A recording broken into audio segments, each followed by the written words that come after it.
মা বোনেরা ব্যথা দিও না, আমার নবীর ঘোষণা।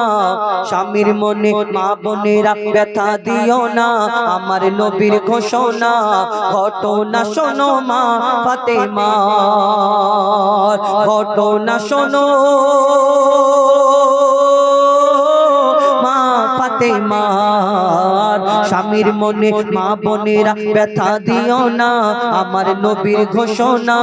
ঘটনা শোনো মা ফাতেমার, ঘটনা শোনো মা ফাতেমার।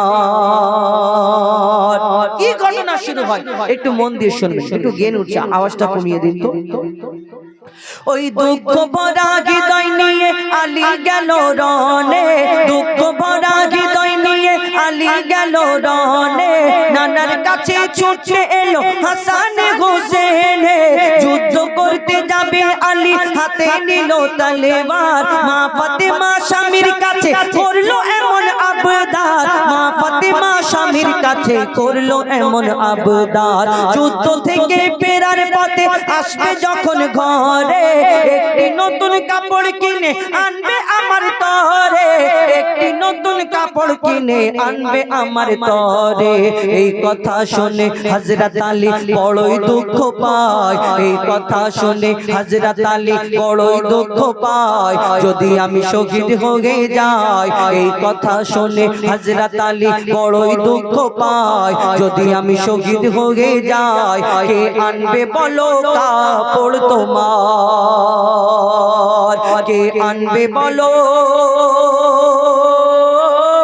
কাপড় তোমার। হযরত আলী মন খারাপ, যুদ্ধে চলে গেল। এইদিকে মা ফাতেমা নিজের বাড়ি কাজ করে। ইমাম হাসান ইমাম হুসাইন ছুটে ছুটে নবীর ঘরে পৌঁছে যায়।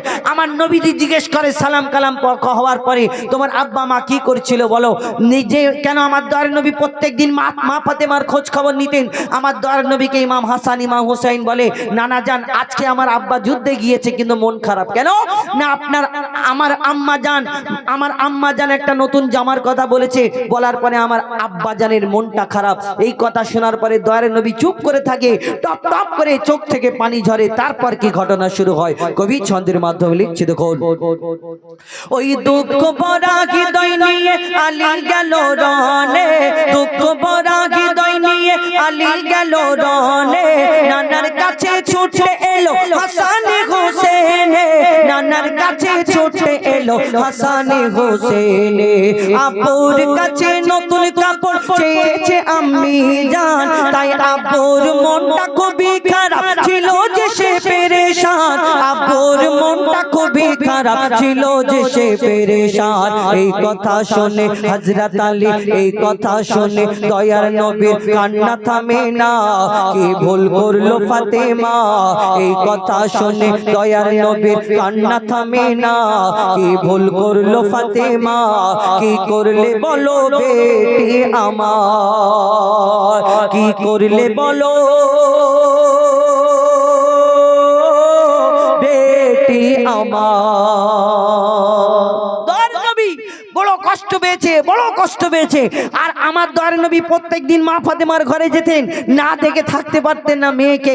প্রত্যেক দিন আমার দয়ার নবী মা ফাতেমার বাড়িতে যেতেন। কিন্তু একটা সময় এলো, একদিন হয়ে গেল, দুদিন হয়ে গেল, 3 দিন হয়ে গেল, আর মা ফাতেমার বাড়িতে আর দয়ার নবী যায় না। মা ফাতেমা চিন্তা করে আমার আব্বা তো প্রত্যেক দিন আসে, 3 দিন হয়ে গেল কেন আমার বাড়িতে আসে না, কেন আসে না? মা ফাতেমা ভাবছে আমার আব্বার শরীরটা খারাপ নাকি। ছুটে ছুটে ছুটে ছুটে দয়ার নবীর ঘরের সামনে চলে যায়। মা ফাতেমা সালাম দেওয়ার পরে অন্যদিকে তাকায়, দয়ার নবী আর তাকিয়ে দেখে না মা ফাতেমার দিকে। তারপর কি হয়, যেই বাপ এই মেয়েকে না দেখে থাকতে পারে না, কিন্তু মেয়ে যখন সামনে এসে দাঁড়ালো অন্যদিকে তাকায়। কি ঘটনা কবি ছন্দের মাধ্যমে লিখছে দেখুন। ওই দুঃখ ভরা হৃদয় নিয়ে আলী গেল রনে, যার মুখ না দেখে ঘুমাতো না দয়ার নবীজি আমার, যার মুখ না দেখে ঘুমাতো না দয়ার নবীজি আমার। রাতের পরে রাত কেটে যায় মুখ দেখে না ফাতেমার, রাতের পরে রাত কেটে যায় মুখ দেখে না ফাতেমার। মা ফাতেমা ছুটে এলো আব্বা জানের কাছে, তবু বেটির মুখ দেখে না পিছন ফিরে আছে, তবু বেটির মুখ দেখে না পেছন ফিরে আছে বলছে নবী ও গো বেটি বাড়ি চলে যাও বলছে নবী ও গো বেটি বাড়ি চলে যাও আগে স্বামীর কাছে ক্ষমা চাও বলছে নবী ও গো বেটি বাড়ি চলে যাও আগে স্বামীর কাছে ক্ষমা চাও তবে করবে ক্ষমা আল্লাহ আমার তবে করবে ক্ষমা আল্লাহ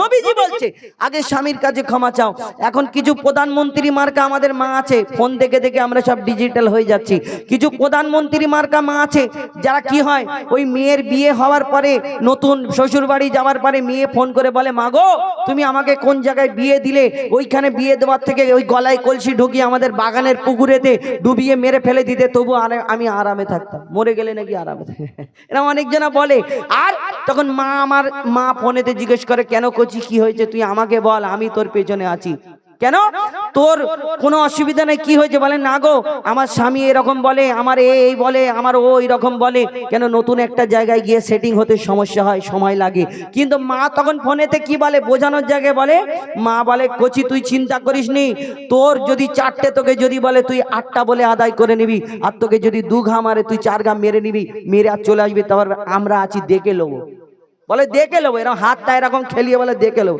দেখে নিবি ভিতরে যাবি তোর হাত আর নড়া তাপ থাকবে না আর দেখে নিবি কোথায় দেখবি ওই মা যে বলে তুই চলে আয় আমি দেখে নেবো ওই মা তো 2 দিন পরে কাদার তাল খাবে ভিতরে শুধু গুড় গুড় করে আওয়াজ হবে ওই মেয়েটার জীবনটা নষ্ট হয়ে যাবে না সারা জীবন ও পড়ে থাকবে বাপের বাড়ি কোনোদিন নিজের ঘর হয় না কোনো মেয়ের ওই শ্বশুর বাড়িটা হলো নিজের ঘর তো মানিয়ে নিতে হয় আমার নবীজি বলে আগে স্বামীর কাছে ক্ষমা চেয়ে এসো আমার দয়ার নবী ছুটে ছুটে আর একটা কথা বলে না কাঁদতে কাঁদতে ছুটে ছুটে গিয়ে দরজা বন্ধ করে দিয়ে শুধু ডুকরে ডুকরে কাঁদে তারপর কি হয় কবি ছন্দের মাধ্যমে লিখছে দেখুন ওই যুদ্ধ হতে হযরত আলী এলো যখন ঘরে যুদ্ধ হতে হযরত আলী এলো যখন ঘরে চাইছে ক্ষমা মা ফাতেমা পা দুটোকে ধরে চাইছে ক্ষমা মা ফাতেমা পা দুটোকে ধরে ক্ষমা করে দাও আমারে আর করব না এমন ভুল তোমার মনে ব্যথা দিলে ব্যথা পাই গো খোদার রাসূল তোমার মনে ব্যথা দিলে ব্যথা পাই গো খোদার রাসূল আলী ফাতেমা হাসান হোসেন নবীর কাছে যায় আলী ফাতেমা হাসান হোসেন নবীর কাছে যায় নবী মোর দেখে শান্তি পায় এমন ভুল কখনো করো না গো আর এমন ভুল কখনো করো না গো আর স্বামীর মনে মা বোনেরা ব্যথা দিও না আমার স্বামীর মনে মা বোনেরা ব্যথা দিও না আমার নবীর ঘোষণা ঘটনা শোনো মা ফাতেমা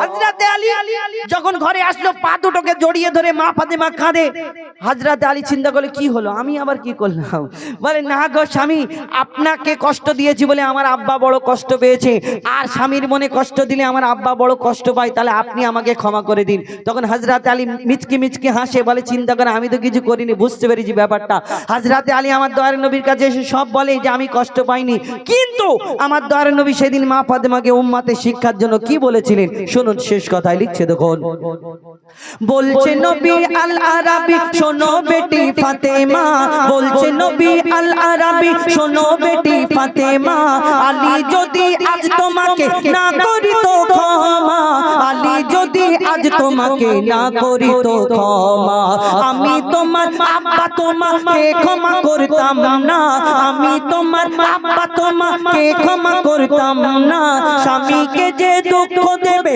আমি নবী তাকে চিনব না স্বামীকে যে দুঃখ দেবে নবী তাকে চিনবে না কেমন শিক্ষা দিয়ে গেল নবী দো জাহান কেমন শিক্ষা দিয়ে গেল নবী দো জাহান বলে মঈদুল ইসলাম ভুল ছিল না মা ফাতেমা ভুল ছিল না